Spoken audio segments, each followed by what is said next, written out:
ओम शांति। आज ये बहुत ही खुशी की बात है कि हम सबके बीच में आदरणीय सुदेश दीदी जी ऑनलाइन पधार चुके हैं। सुनीता बहन क्वेश्चन पूछ रही।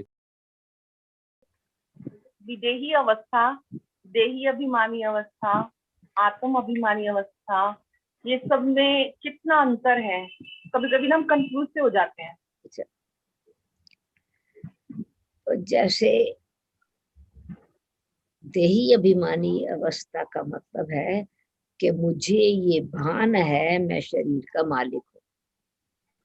तो देही अभिमानी स्थिति देह में रहते हुए अशरीरी बनने की प्रैक्टिस। तो अशरीरी बनने का प्रैक्टिस का मतलब है कि मैं कर्म इंद्रियों को और ज्ञान इंद्रियों को मालिक बनकर के चला रही हूँ। वो मेरा पहला पुरुषार्थ है, जिसको फिर ये कहेंगे कि मैं आत्मा अपनी आंखों से देख रही हूँ। तो मैं अपनी आंखों से क्या देख रही हूँ? आत्मा देख रही हूँ, शरीर देख रही हूँ, मेरा समझ करके देख रही हूँ, न्यारा होकर के देख रही हूँ। तो ये ऐसे ही कानों से सुना तो हमने, मेरा कहने का मतलब देही अभिमानी स्थिति माना मैं इस देह की मालिक हूँ, इसको स्वच्छ भी रखूं, शुद्ध भी रखूं और श्रेष्ठ यूज करूं। कॉन्शियस है वो कॉन्शियस है। देह अभिमान की जैसे कॉन्शियस है, देही शब्द के साथ अभिमानी शब्द आता है। अव्यक्त शब्द के साथ देह का अभिमान या देह शब्द नहीं आता। तो अव्यक्त क्या है? अशरीरीपन का रिजल्ट अव्यक्त स्थिति है, यानी देही अभिमानी स्थिति का जो रिजल्ट है बॉडी लेसनेस। और उसमें फिर मैं व्यक्तियों की तरह, मनुष्यों की तरह नहीं काम कर रही हूँ। मैं सूक्ष्म रीति से अव्यक्त फरिश्ते रीति से काम करने लगी। तो वो मेरी अव्यक्त स्थिति बिल्कुल ट्रस्टी स्थिति है। सिलसिलवी शरीर मेरा है, परंतु अव्यक्त भाव है, मेरेपन वाला नहीं रहा। सरेंडर हूँ, ट्रस्टी हूँ, जिसको कहेंगे देही में विदेही। तो जब देही में विदेही बन जाते हैं तो अव्यक्त स्थिति बनना चाहिए होती है, व्यक्तियों जैसा नहीं। फिर वो उस स्टेज में फर्क ये है कि उसमें अलौकिकता आ जाती, सोच में भी अलौकिकता, समझ में भी अलौकिकता, व्यवहार में भी अलौकिकता, दिव्यता, भावना भी बदल जाती है, भाव भी बदल जाता है, स्वभाव भी बदल जाता है। तो हम कहेंगे अव्यक्त कॉन्शियसनेस शरीर में रहती। आत्म अभिमानी, देही अभिमानी अथवा आत्म अभिमानी। तो आत्मा को मानना है कि ये मेरा शरीर है और आत्मिक क्वालिटीज का मुझे निश्चय और नशा रहे। वो कलयुगी वाला देह भान वाला अभिमान नहीं। परमात्मा की मैं संतान हूँ, परमात्मा के गुणों का मुझे निश्चय और नशा, वो आत्माभिमानी स्टेज। इसलिए योग में बैठते हैं आत्माभिमानी बन करके बैठे।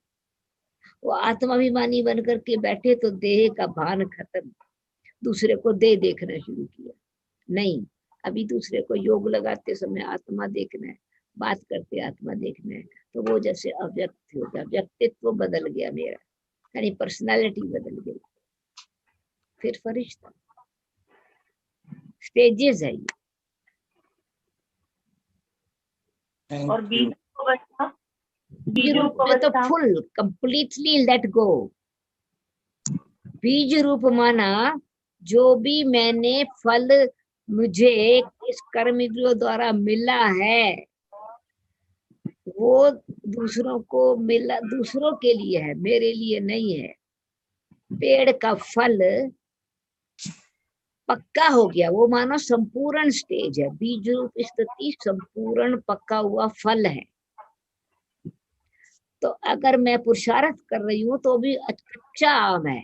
आम पक रहा होता है ना, कच्चा खट्टा होता है, और उसकी जो गिटक है, गिठली है, वो सरोते से भी काटो ना, बूचर चाकू से, तेज चाकू से भी काटो, गुठली कटेगी, लेकिन अलग नहीं होगी, अचार के ही काम आएगी, राइट।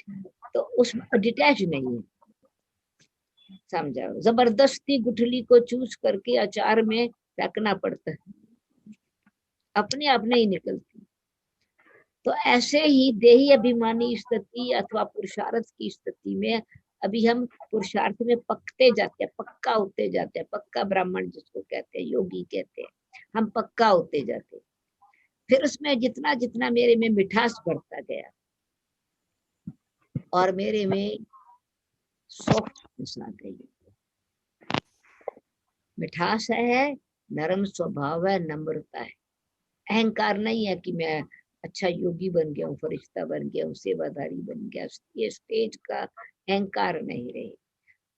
तो पक्का आम हो गया ना, चाकू की जरूरत नहीं है, ऐसे हिलाओ, स्पिन करो, गुठली अपने आप बाहर आ जाएगी। तो ऐसे मैं मिठास भी छोड़ दूं पीछे, प्राप्ति का फल भी छोड़ दूं, इसको कहते हैं बीज रूप स्थिति, ताकि मेरा भविष्य ठीक रहे।